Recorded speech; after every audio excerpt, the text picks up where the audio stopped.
Some things are worthless because they're broken, some because nobody wants them, and some things are only called worthless because nobody ever stayed long enough to look. The difference rarely announces itself. It hides in plain places. A dry creek bed, a field of dead willows, 40 acres of rock that an entire town had already agreed, without ever walking it, wasn't worth the paper the deed was printed on. This is the story of the one person who disagreed, and what it cost everyone who laughed at her for it. An auction yard behind a Colorado bank, a parcel map nailed to a post, a widow in a twice-mended black coat, and a room full of men already laughing before her hand went up. She would tell people later that she almost kept her hand down, that she stood at the back of that auction yard with her last $40 folded inside her glove, listening to the laughter, and very nearly walked home. She didn't, and that single raised hand would cost her every dollar her husband left behind. It would cost her 2 winners most people wouldn't have survived one of, but it would also decide something no one in that yard could have imagined. It would decide who in that valley owned the water, and who, before the second winter ended, would stand at her gate, hat in hand, owing her an apology. They laughed at the widow that autumn afternoon. By the time the laughing stopped, nobody in Cedar Gulch was thirsty enough to remember why it had ever been funny. The town of Cedar Gulch sat easy in its valley, the way towns do when nothing has ever gone wrong for them. A creek ran through its middle, steady, generous, so reliable that no one alive could remember a summer that had failed. The kind of town where everyone knew everyone, where nothing stayed private past Sunday, and where a person's reputation, once formed, hardened like clay left too long in the sun. Water was simply there, like the sky, like the mountains, like the certainty of men who had never once been asked to question anything they'd been given.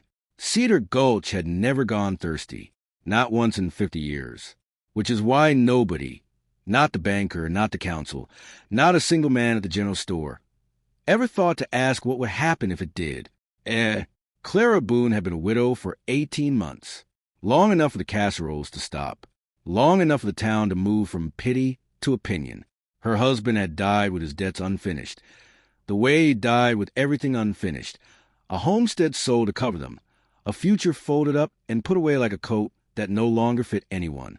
She took rooms above the seamstress shop, kept her own accounts, mended her own fences, where she still had any, and refused politely and completely every offer of charity the town extended, which the town naturally held against her, proud, they said at the general store, should go back east. No place out here for a woman alone. They knew exactly what Clara Boone had lost. They had no idea what she had noticed. The parcel came up last. 40 acres of rock and dead willow on the North Ridge. Land the bank had been stuck holding for years. Land Silas Crane wanted off his books before winter. Crane wasn't a cruel man. He was worse. He was practical. When the widow's hand went up, he paused and offered her the kindest insult of her life. "You understand, ma'am, you're bidding on worthless land." The yard laughed, not viciously, comfortably, the laughter of men certain they already understood the woman, standing at the back. Clara didn't lower her hand. "I heard you the first time." The gavel fell on everything she had. $40, 40 acres. She walked out to the laughter with the deed against her ribs, spine straight as a fence post. Let them laugh. They were reading the wrong page. What Cedar Gulch didn't know, because Cedar Gulch had never asked, was that Clara Boone was a well-digger's daughter. Her father had spent 30 years finding water under land other men swore was dry. He'd taught her to read ground the way the town read faces. And on the North Ridge, along a cut everyone called barren, stood a line of dead willows. Willows don't grow on dry rock, and they don't die of thirst. They die when the water beneath them is taken away. Her husband had mentioned it once, near the end, an old spring on that parcel, capped before the war, buried, forgotten, waiting. He died before he could prove it. She bid $40 on the chance to finish his sentence. She told no one, not the bank, not the town, not yet. She moved onto the land before first snow, a one-room cabin the previous claimant had abandoned, a stove that smoked, a roof that mostly held. Her nearest neighbor lived up the ridge, a stonemason named Elias Ward. He hadn't attended the auction. He hadn't laughed. He came down her fence line the first week, looked at her chimney, and offered neither pity nor a price. Frost gets under stone that's set wrong. Yours is set wrong. I didn't ask. Didn't say you did. He touched his hat and walked back up the ridge. Clara watched him go, suspicious in particular way of a woman who has learned that kindness usually arrives holding an invoice. He wasn't the first man to notice her land. He was just the first to notice it for the right reasons, though she wouldn't learn that for another year. The first winter tried to break her. It came early and stayed late, the way hard seasons do when a person has the least to meet them with. She hauled water from town twice a week, split her own wood, ate less than she let anyone see. At the general store, the men kept a friendly wager going. She'll be back in town by thaw. I give her till February. Poor thing. They said it warmly. That was the worst part. Cruelty can be answered. Warm dismissal just settles over a person like snow, quiet and suffocating, until she either digs out or disappears. Clara Boone dug, and the men at the store were right about one thing. Come thaw, everything changed, just not in the direction they'd wagered. It started with the sledge. She cracked a runner hauling water in January, left it by the fence, and woke to find it mended, properly, better than new. In February, a course of stone appeared along her wind-broken wall. Set right, set to last, set by hands that clearly couldn't walk past the thing left broken. She never caught him at it. There were only boot prints in the snow, coming down from the ridge and going back up again. She didn't ask. He didn't claim. And Clara Boone, who trusted kindness the way she trusted spring ice, found herself checking the ridgeline more often than the weather required. She told herself it was suspicion. It wasn't. Not entirely. But she wasn't ready to call it anything else. Not yet. Thaw came late, and she followed the willows, down the north cut, past the dead line her father would have read like scripture, to a shoulder of rockfall 40 years deep. She dug for 6 days. On the 7th, her spade rang against iron. A cap, bolted, rusted, older than the town's memory. It took a crowbar, both hands, and everything her father ever taught her. Then the ground exhaled. Water, cold, clear, absurdly generous, rising like it had simply been waiting for someone to ask. She didn't hear Elias come down the ridge. She only heard him stop. She spoke without turning around, her voice flat as the water was bright. I'm used to being the only one who sees worth in things. Some sentences aren't observations. They're confessions wearing the shape of one. And a wise man knows better than to interrupt. He said nothing, but he didn't leave, either. She never announced the spring. She simply put to work. A channel dug along the north cut, a garden where rock had been, a pasture that came in green while the rest of the valley faded a shade paler each week, like cloth left too long in the sun. By July, her few cattle were the fattest in the county. By August, people were noticing. Whose stock is that watering up the gulch? The widow's. A pause at the store counter. The Boone widow? On that worthless parcel. Nobody had an explanation, so the town supplied its favorite kind, widow's luck. They said it with a shrug, then went back to their coffee, comfortable as ever, because luck is what people call the things they laughed at too soon. And Cedar Gulch was not yet thirsty enough to look closer. June arrived cloudless, then stayed cloudless. The creek that fed Cedar Gulch ran a handspan lower than anyone could remember, and the town noticed it the way towns notice such things. Briefly, between other conversations. At the general store, a man setting down a crate of nails mentioned something almost in passing. Crane's been at the county office, asking after the old water surveys. Surveys? What for? Didn't say. Someone laughed. The conversation moved on. Nobody thought much of it. Not the shopkeeper. Not the customers. Not even Clara, when a softened version reached her days later. She filed it away the way a person files away a thing they've decided not to worry about, which is, of course, exactly how the most dangerous things arrive. Quietly, wearing the shape of something forgettable. There's a kind of thirst that starts in the ground long before it ever reaches a man's throat. It begins politely, a creek running thin, a well pulling silt, a sky so blue it stops feeling like a blessing. By August of that second summer, Cedar Gulch understood what it had never once been asked to imagine. The creek failed in September, the town wells soured by October, and the certainty of 50 easy years drained out of that valley faster than the water had. Men who had never questioned anything they'd been given began, for the first time, to count what they had left, and every count ended the same way. At the North Ridge, at 40 acres of worthless land, at the gate of the widow they'd laughed at 2 autumns and 1 lifetime ago. They came to her gate in 1s and 2s, the blacksmith first, whose children were youngest, then the men from the wager at the store, each pretending the others hadn't come before him, hats in hand, eyes anywhere but hers. The same hands that had slapped knees in auction 2 autumns ago now held out buckets and pride and whatever was left of both. Clara didn't make them ask twice. She set fair terms and kept them, charged the families with children nothing at all, turned no one away. But water flows downhill, and so does resentment. A man will forgive you for refusing him. What some men never forgive is needing you. She saw it in a few of the faces at her gate. Gratitude, curdling at the edges, and somewhere in town, one practical man was already deciding what to do about it. Silas Crane did not come to her gate with a bucket. He came with paper. He had spent the dry months the way he spent everything, patiently, procedurally, without a single raised voice. Old county surveys, boundary filings, the quiet accumulation of language. And in November the second winter, a notice appeared on Clara Boone's gatepost, official enough to tighten her stomach at the first line. The county's original survey, it claimed, placed the spring's headwater on public land. Her claim, disputed. Her improvements, unrecorded. Her ownership, held by a widow alone, without a husband's name to steady it. Pending review. Bureaucratic words. Carefully bloodless. The kind of language built to make a taking sound like a tidying. Crane didn't see himself as a villain. He saw himself as a man saving Cedar Gulch.